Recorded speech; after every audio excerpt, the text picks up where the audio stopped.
আপনি বাচ্চাদেরকে কেন হলো গালি দিলেন বাচ্চা বলে? মানে যেই পোলাপানগুলা ক্লাস 10 ছিল অথবা ইন্টারে ছিল সেই পোলাপানগুলা অভ্যুত্থানের সময় হলো যেই তো ফেসিবাদের বিরুদ্ধে। কে গালি দিছে মুরগি বলে? শিক্ষামন্ত্রী দিয়েছে। ওকে, আপনি কথাটা একটু মনে রাখেন যে শিক্ষামন্ত্রী দিয়েছে। ওকে, জি অবশ্যই। ওকে,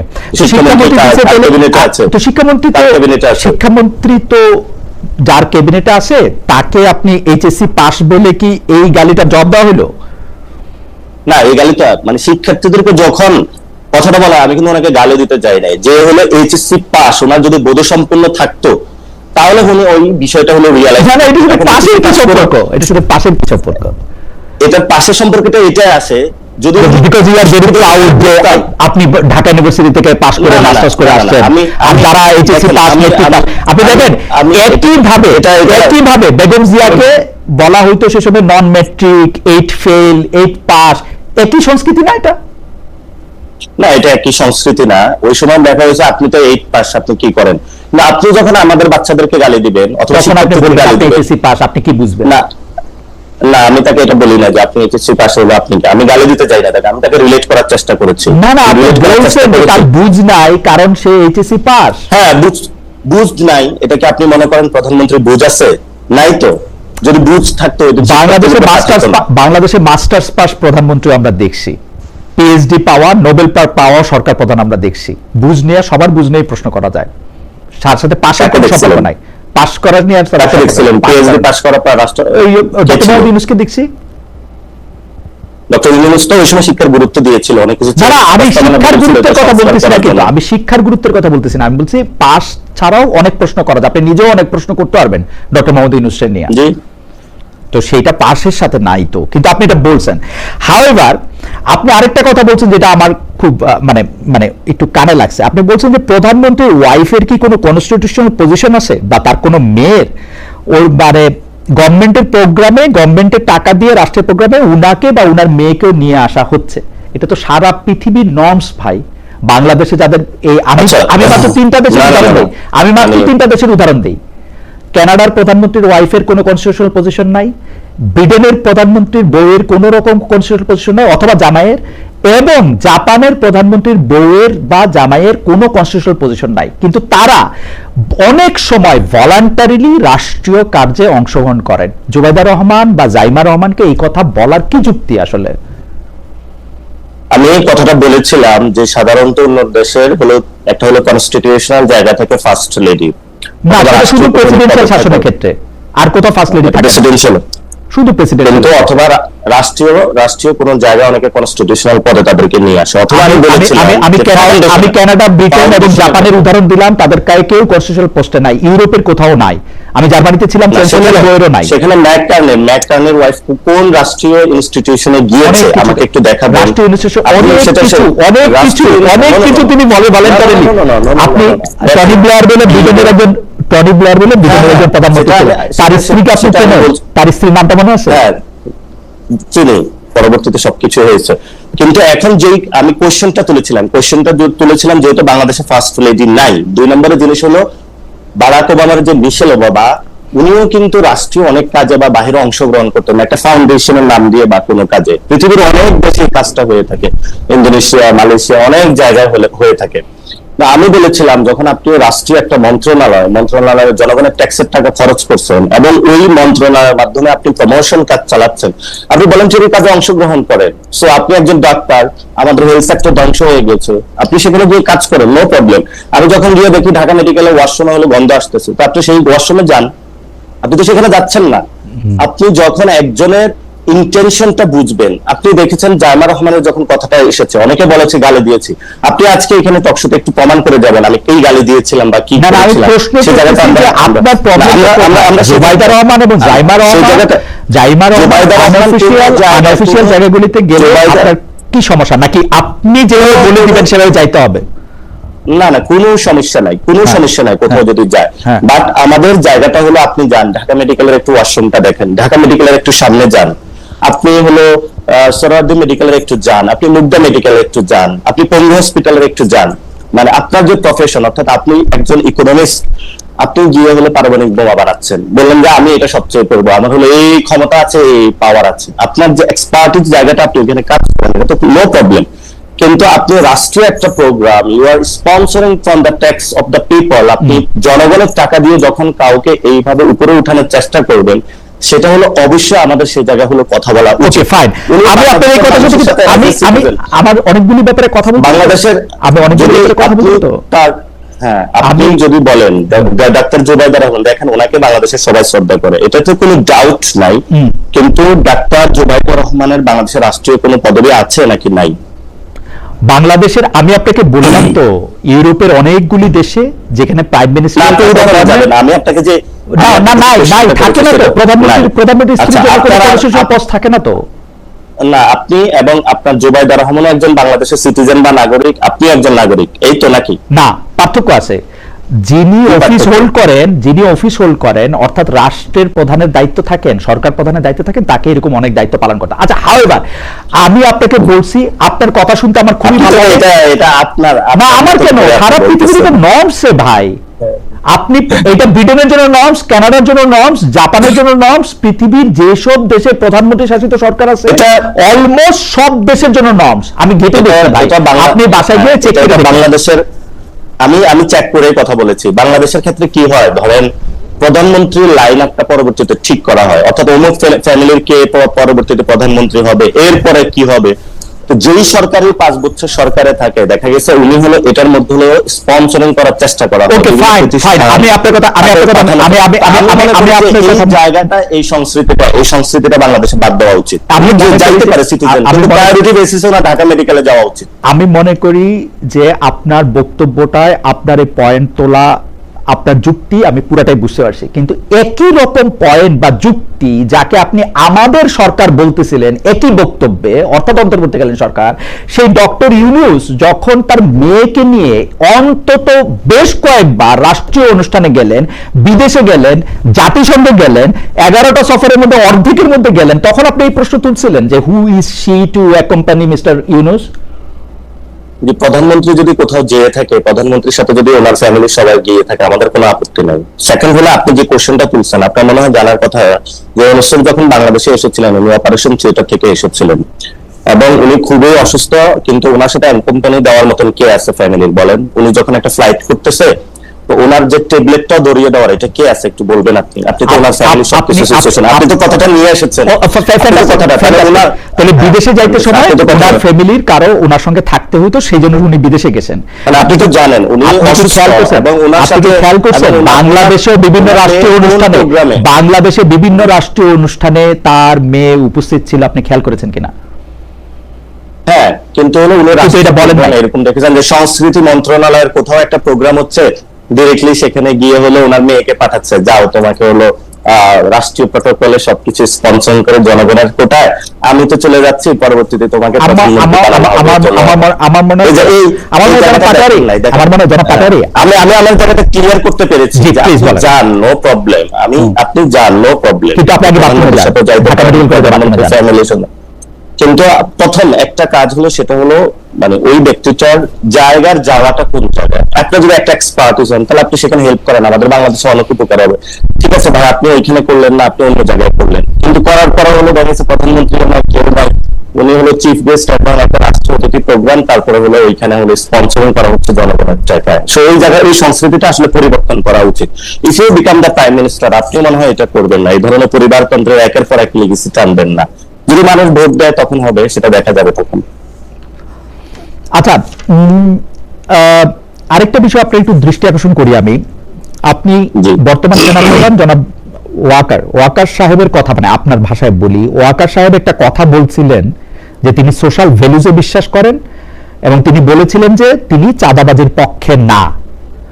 ওই ব্যক্তিটাই যখন, অর্থাৎ ওয়াকারুজ্জামান সেনাপ্রধান, উনি যখন, ওই ব্যক্তিটি যখন তারেক রহমানের মতো একজন দুর্নীতিবাজকে ক্ষমতায় বসিয়েছে, তখন তার সততা নিয়ে প্রশ্ন আছে। আপনি কি মনে করেন যে বাংলাদেশে ইলেকশন 2026-এ যেটা হয়েছে, সেটা ওয়াকার যাকে ঠিক করে দিছে তারা পাস করছে, যারা ঠিক করে দেয়নি তারা ফেল করছে?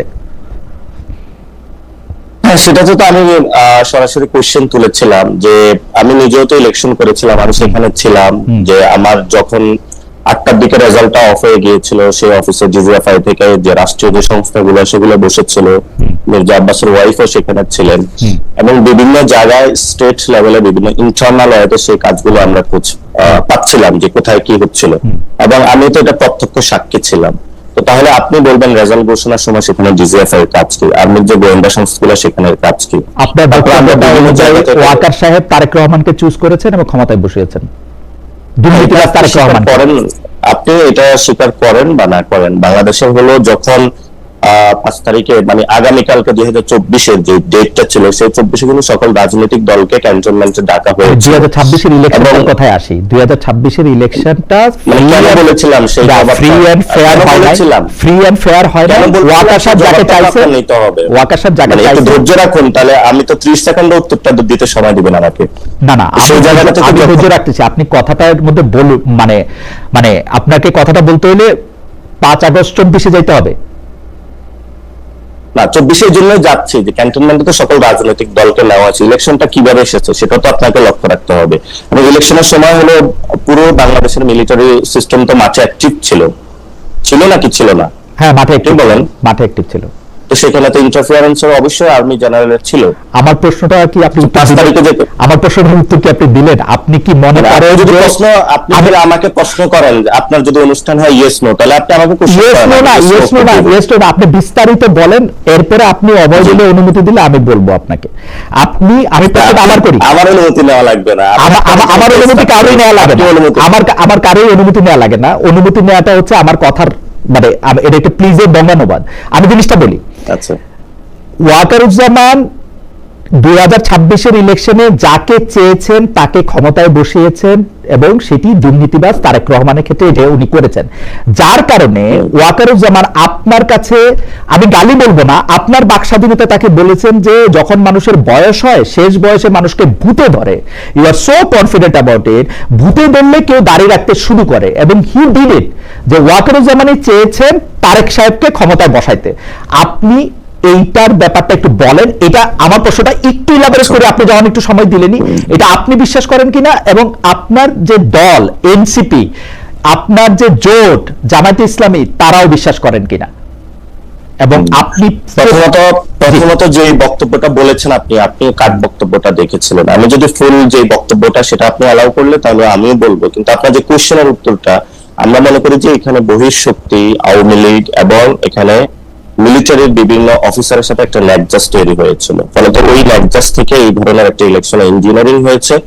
এই ইঞ্জিনিয়ারিং এর জায়গাটা হলো আমি ইলেকশনের পরে ক্লিয়ার করেছিলাম, এর পরবর্তীতে বিরোধী দলীয় নেতাও এই বিষয়টা ক্লিয়ার করেছে। আপনি যদি বক্তব্যগুলো শোনেন। আপনি কি আরেকটু পরিষ্কার করবেন, মানে আপনার মানে বিরোধী দলের নেতা জনাব শফিকুর রহমানকে আমি ইন্টারভিউ করেছি, জনাব শফিকুর রহমানকে আমি জিজ্ঞেস করেছি, কিন্তু যেমন তারেক সাহেবকে জিজ্ঞেস করেছি তেমন শফিকুর রহমান সাহেবকেও জিজ্ঞেস করেছি, আপনারা কি মনে করেন যে ইলেকশন ইঞ্জিনিয়ারিং হয়েছে? শফিক সাহেব কি বলেছেন? শফিক সাহেব কি বলেছেন? শফিক সাহেব বলেছেন যে ইঞ্জিনিয়ারিং হয়েছে ইলেকশন, মানে আমাকে যে ইন্টারভিউ দিয়েছেন সেই ইন্টারভিউর ক্ষেত্রে উনি স্পষ্ট বলেছেন, আমি বলেছি যে ইঞ্জিনিয়ারিং এর অভিযোগ মামুনুল হক সাহেব করেছেন। সব কথা তো আর আপনার ইন্টারভিউতে বলে নাই, এর পরবর্তীতেও তিনি বক্তব্য দিয়েছে, বক্তব্য দেখবেন, এখন একটু সার্চ করে দেখবেন যে উনি বলতেছেন যে তারেক সাহেব বাংলাদেশে ইলেকশন ইঞ্জিনিয়ারিং হয়েছে, এবং সেই ইঞ্জিনিয়ারিং এর স্বার্থে ওই সময় আমরা দেশের স্বার্থে যাতে কোনো অস্থিতিশীল পরিবেশ সৃষ্টি না হয় সেই জন্য মেনে নিয়েছিলাম। এই বক্তব্যটা আপনি একটু খুঁজে দেখবেন। আমার মনে হয় যে আপনি ঠিকই বলতেছেন, তিনি এই জাতীয় কথা বলছেন, কিন্তু আবার তো এই কথাও বলতেছেন যে দেশের স্বার্থে যদি এটা এখন মেনে নেন, 5 মাস হয়েছে, এখন আপনারা বা জনাব অলি আহমেদ বা জামাত ইসলামী মিলে সরকারকে ফেলেও দিতে চাচ্ছেন। আপনি তো বলেই দিয়েছেন যে বিএনপি তো ক্ষমতায় টিকবে না, কারণ বিএনপি হচ্ছে রাবিশ পার্টি, আর এই বিএনপি কখনো আসলে টিকবে না এখানে, তাই না? হ্যাঁ, আমি এখনো বলি এই সরকার হলে টিকবে না, কারণ এই সরকার টিকবে না কারণ ইলেকশনটা 2টা ভোট হয়েছিল, আপনি একটা ভোট মানবেন আরেকটা মানবেন না। ইলেকশনে জনগণের 70% রায় দিয়েছিল। 71 যখন আমাদের মুক্তিযুদ্ধ হয়েছিল, মহান মুক্তিযুদ্ধ, সেই মুক্তিযুদ্ধের আগে জনগণ একটা রায় দিয়েছিল, সেই যুদ্ধতে কিন্তু হলো পাকিস্তানি জান্তা ছিল, তারা সেই জনগণের রায়টা মানে নাই, ফলত একটা দেশে এই ধরনের জনগণ রায়কে বাস্তবায়ন করার জন্য রাজপথে মানুষ নেমে আসে। এবং এখানেও কিন্তু 70% জনগণ একটা রায় দিয়েছিল, আপনি সেই রায়ের দিকে যান নাই। অলরেডি হলো সংসদে একটা সংশোধনী কমিটি গঠন করা হয়েছে, যেটা আমরা বলেছিলাম যেখানে একটা রিফর্ম অ্যাসেম্বলি হবে, এবং সেখানে সালাউদ্দিন অকপটে স্বীকার করেছেন যে আমরা মাঠে জনগণকে প্রতারণা বা বোকা বানানোর জন্য এটা বলেছিলাম। তাহলে তো আমাদেরকে জনগণ ভোট দিতে না, তাহলে তো জনগণের সামনে সবটাই স্পষ্ট হয়েছে। জনগণ যদি কাউকে মনে করে যে তাদের জন্য প্রতারণার ফাঁদ পাতা হয়েছে অথবা তাকে বোকা বানানো হয়েছে, সে জনগণ কেন আপনাকে স্কেপ দিবে? ফ্যান্টাস্টিক। দেওয়ার কোনো অবকাশ নাই। আমার কাছে মনে হয় আমি একটু পুরনো কথায় ফিরে আসি। তার মানে এনসিপি এবং জামাতে ইসলামী, এনসিপি আপনার দল হিসেবে এবং জামায়াতে ইসলামী হচ্ছে আপনাদের জোট সঙ্গী হিসেবে, তারা বিশ্বাস করে যে 2026 সালের ইলেকশন রিগড হয়েছে, ওয়াকার সাহেব তারেক সাহেবকে ক্ষমতায় বসিয়েছেন। ডিরেক্টলি যদি আপনি বলেন yes no, directly yes no এটা বলা যাচ্ছে না, কিন্তু হলো এখানে আপনি তো ডিরেক্টলি ইয়েস নো বলতেছেন পাটোয়ারি সাহেব, আপনি দেখেন আপনি তো একদম স্পষ্ট বলতেছেন ওই ব্যক্তি যখন তারেক রহমানের মতো একজন দুর্নীতিবাজকে ক্ষমতায় বসিয়েছে। আপনি এই কোশ্চেনটা যদি উত্তরটা এভাবে নেন আপনি, যে আপনার যখন গণ অভ্যুত্থান হলো তখন তো সকল রাজনৈতিক দলকে ক্যান্টনমেন্টে ডাকা হয়েছিল, এবং পরবর্তীতে কার্যত ইনার ওয়েতে সেখানে তো হলো ক্যান্টনমেন্টের বিভিন্ন জায়গায় ইন্টারফারেন্স ছিল, এটা আপনি অস্বীকার করতে পারবেন না। এবং ইউনূস স্যারের আমলেও তারা স্যারকে ওইভাবে অনেক ক্ষেত্রে কাজ করতে দেয় নাই, এবং সেগুলো আপনাদের সবারই জানা আছে। তো পরবর্তীতে আমরা বলেছিলাম ঠিক আছে, আমরা তাহলে একটা গণতান্ত্রিক নির্বাচন প্রক্রিয়ার দিকে যাব, এবং সেখানে আমরা যখন চুপ্পুর বিরুদ্ধে আন্দোলন করেছিলাম সেখানে আর্মি চিফ রাজি ছিলেন না।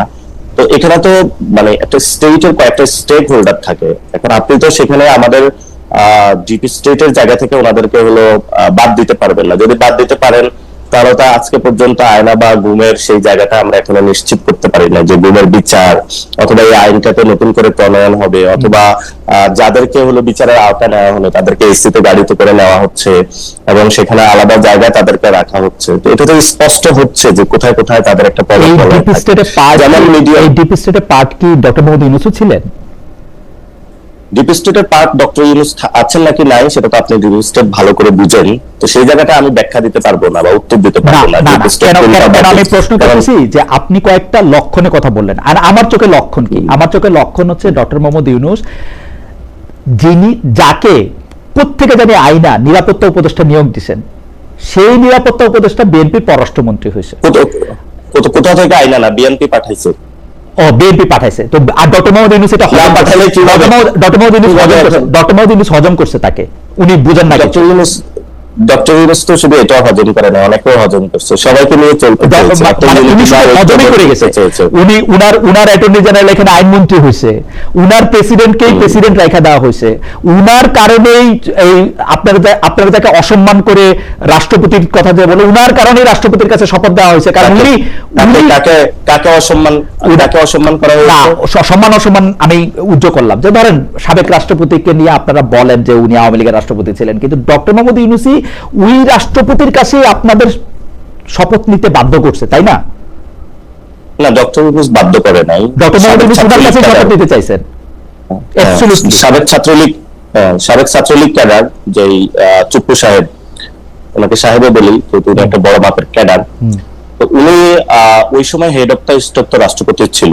আমরা সেই সময় বলেছিলাম যে স্টেটটা এটার বাহিরে গিয়ে আমরা নতুন ভাবে গঠন করতে পারি কিনা। তো সেই সময় তো সকল শক্তি রাজি ছিল না, এটা ইতিমধ্যে মির্জা ফখরুল ডক্টর ইউনূস সাহেব কি রাজি ছিলেন? ডক্টর ইউনূস সাহেব কি রাজি ছিলেন? ডক্টর ক্ষমতাটা ওই সময় যদি ডক্টর ইউনূস জনগণের যে ম্যান্ডেট সেটার উপরে উনি করতেন, কিন্তু 5 তারিখে যখন সব রাজনৈতিক দলকে ক্যান্টনমেন্টে প্যাকেট করে নিয়ে যাওয়া হয়েছে তারপরে ডক্টর ইউনূসের কি করার ছিল আপনি বলেন? না 5 তারিখে যা যা কিছু করা হয়েছে সেটাকে আপনি বলতেছেন প্যাকেট করে নিয়ে যাওয়া হয়েছে, রাইট? প্যাকেট করে নেওয়া হয়েছে। প্যাকেট ছাড়াও অনেকে গেছেন রাজপথ থেকে, প্যাকেট ছাড়াও অনেকে গেছেন। আমরা তো প্যাকেট ছাড়াও গেছে, যেমন প্যাকেট ছাড়াও অনেকে গেছে, হ্যাঁ প্যাকেট ছাড়াও অনেকে দৌড়ায়, ওদিকে ফোন পাইলে অনেকে দৌড়ায়। এটা বাংলাদেশের একটা বদ অভ্যাস, এটা পাকিস্তান আমল থেকে শুরু হয়েছে। পাকিস্তানে আছে প্রধান প্যাকেট সহ গেছেন, প্যাকেট করে নিয়ে গেছেন নাকি এমনি গেছেন?